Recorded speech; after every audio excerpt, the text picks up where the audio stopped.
जाता है कि शास्त्रों में कुछ ऐसे बीज मंत्र होते हैं जिनको व्यक्ति अगर करे तो वो असाधारण सफलता प्राप्त कर लेता है और उनके जीवन में परिवर्तन आने लगता है और उनका जीवन परिवर्तित होने लगता है।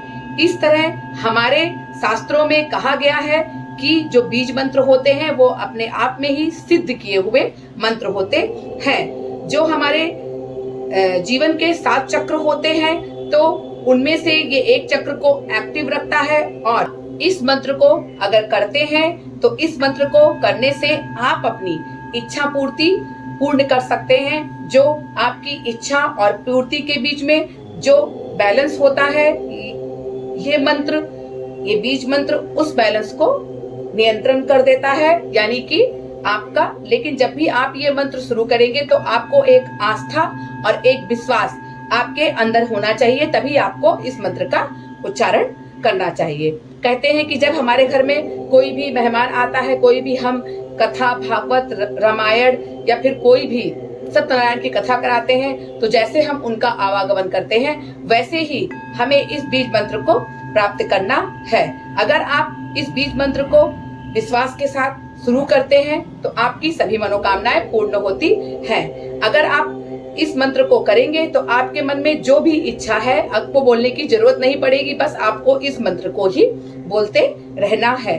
कहा जाएगा कि अगर ये मंत्र बीच में टूट जाएगा तो आपको जब भी इस मंत्र की शुरुआत करनी है तो आपको ओम लगाना पड़ेगा और उसके बाद आप इस मंत्र को कर सकते हैं। मान लीजिए आप इस मंत्र को आपने दिन भर किया और उसके बाद आप का ये मंत्र बीच में टूट गया, कोई आ गया, कोई चला गया, तो आपको करना कुछ नहीं है, फिर से ओम लगा करके आपको इस मंत्र की शुरुआत करनी है। सबसे पहले जब आप इस मंत्र की शुरुआत करेंगे तो आप अपने घर के पूजा घर में ही बैठ जाएंगे स्थिर होकर आसन लगा के, और उसके बाद आप एक माला ले लेंगे। आपको एक माला की आहुति देनी है। आहुति में आप क्या करेंगे कि गाय के गोबर के उपले ले लेंगे, थोड़ा सा उसमें लोबान ले लेंगे और लौंग ले लेंगे और लौंग 108 लौंग रखेंगे और मंत्र का उच्चारण करते हुए आपको 108 लौंग की आहुति देनी है। उसकी मंत्र का जाप करते हैं। सबसे पहले आप जब मंत्र शुरू करेंगे तो आपको इस मंत्र की एक माला यानी 108 मंत्र की आपको आहुति देनी है। तो आप उसकी आहुति अगर दे के इस मंत्र को शुरू करते हैं तो आपकी सभी मनोकामनाएं पूर्ण होती है। मंत्र है ओम लम, फिर लम लम लम।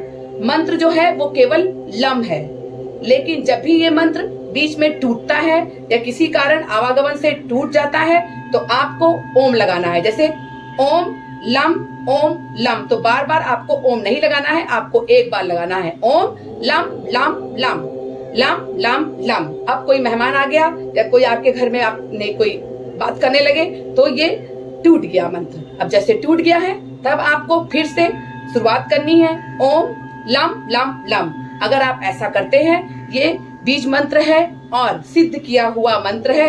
अगर आप इस मंत्र का उच्चारण लगातार करते हैं अपने जीवन में, बस आपको एक माला करनी है। सबसे पहले आपको मंत्रों की आहुति देने के बाद ही आपको ये मंत्र शुरू करना है। तो आप दिन भर कभी भी किसी भी टाइम आप बाहर जा रहे हैं, आ रहे हैं, ऑफिस जा रहे हैं, तो आप इस मंत्र का अगर जाप करते हैं तो आपकी सभी मनोकामनाएं धीरे धीरे पूरी हो जाती है। इसी के साथ मैं अगले वीडियो में मिलती हूँ। नमस्कार।